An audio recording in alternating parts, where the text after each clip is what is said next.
Hi, very good morning అందరికీ.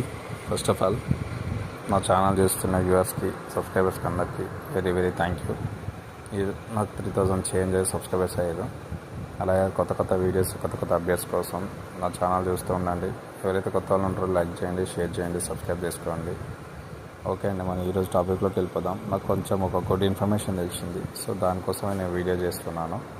ఏంటంటే మన తెలంగాణ రాష్ట్రంలో ఒక సంవత్సరం నుంచి చాలామంది కూడా రేషన్ కార్డుల గురించి చూస్తున్నారు. సో అది ఏదంటే కొత్త రేషన్ కార్డులు కావచ్చు, పేర్లు లేని వాళ్ళు కావచ్చు, కొత్తగా పెళ్ళైన వాళ్ళ పేర్లు ఎక్కించుకోవడానికి చాలామంది, వాళ్ళ పిల్లల పేర్లు కానీ ఎక్కించుకోవడానికి చాలామంది చూస్తున్నారు. సో అలాంటి అప్డేట్ మనకు వచ్చిందండి ఈరోజు. సో అది మీ సేవలో స్టార్ట్ అయింది.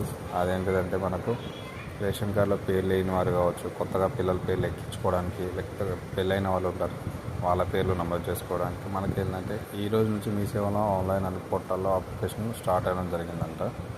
సో ఎవరైనా లేని వారు ఉంటే ఎక్కించుకో